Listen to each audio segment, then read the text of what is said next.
Hello, kabayan! Kamusta po kayo? Welcome back sa ating channel. At kung hindi ka pa nakapag-subscribe, ay please, i-click mo na po yung subscribe button and bell notification button para updated ka sa mga next videos na i-upload ko. Thank you so much! And for this video, ay pag-usapan naman natin yung aking top 4 na digital banks or digital wallets na pwede tayong makapag-earn ng interest sa mga savings account. So, alam naman po natin na kapag sa traditional banks or sa mga local banks, lalo na sa mga big banks, tayo nag-save ng pera, sa ating savings account sa kanila is sobrang baba talaga ng interest rate na binibigay. So, unlike sa mga digital wallets or digital savings account, so nagbibigay talaga sila ng higher interest rate compare sa mga big banks or sa mga local banks natin. Kaya, best na may alternative talaga tayo na digital savings account like sa mga top 4 na babanggitin ko. So, tara let's! Meron na pa ako mga videos about sa mga babanggitin kong digital banks na to. And yung ating top 4 is yung CBank account. So, meron na pa akong mga videos niyan.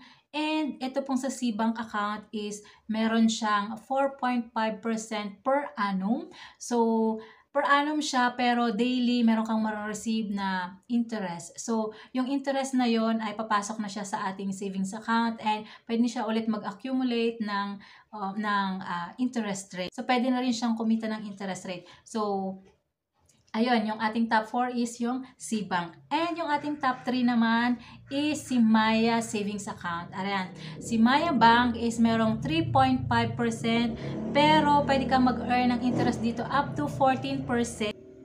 Kapag bumili ka ng airtime load and then nagbayad ka via QR and then ginagamit mo yung Maya card and gumagamit ka pagbabayad via mobile number. So, pwedeng mag-earn up to 14%. Hindi ko lang alam kung hanggang kailan to. And dito sa Maya naman is pwede kang mag-open ng more than one account. So, meron dyang pwede kang mag-set ng mga goals, travel goals, emergency fund, and iba pang saving goals mo. So, para kang merong piggy bank dito, no? So, every time na matatarget mo yung iyong set amount na target, ay pwede mo na siyang i-withdraw. So, pwede mo na siyang i-close ko. So, kung hindi mo matatarget yung amount at gusto mo nang kuhanin yung pera na yon, yung nasa savings account na yon, is kailangan mong i-close yung iyong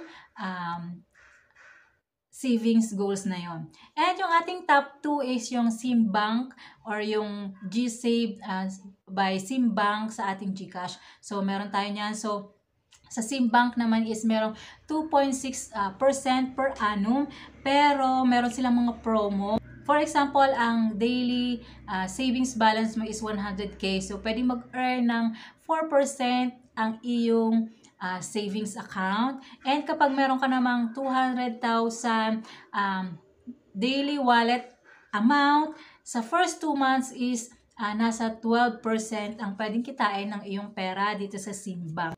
So, depende sa promo kung ano yung available. So, hindi ko alam kung hanggang kailan to yung up to 12% na pwedeng kitain. Pero at least yung 2.6 is okay na rin siya. And yung top 1 ko dito is yung GoTime Savings Account. So, like sa Maya, sa GoTime account, pwede ka rin mag-activate or mag-open ng more than one savings account. So, it's up to you kung para saan yung mga savings account na yun. So, pwede mong i-divide or kung anong gusto mong set ng goals para dun sa mga savings, like dun sa Maya. So, more than one savings account pwede dito sa GoTime. And ayun nga, kapag ginagamit mo yung kanilang Visa card, is meron kang rewards o points na pwedeng makuha every time na gagamitin mo yung kanilang Visa card. So, by the way, yung GoTime po is owned by Robinsons Bank. So, ito yung kanilang digital wallet which is yung GoTime. And sa GoTime Bank Savings Account naman is meron siyang 4% per annum.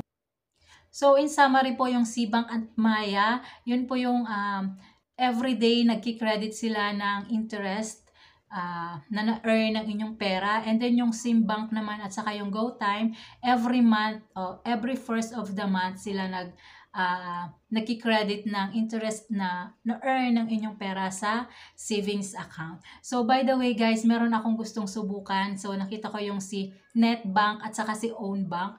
So, si Netbank is merong 4% and then si Ownbank is 6%. So, hindi ko siya sinali sa top 4 kasi wala pa ako nito. So, soon siguro itatry ko itong Netbank and Ownbank. Kaya abangan nyo yung mga next videos natin. So, ayun lang po muna for this video. Thank you so much for watching. Bye!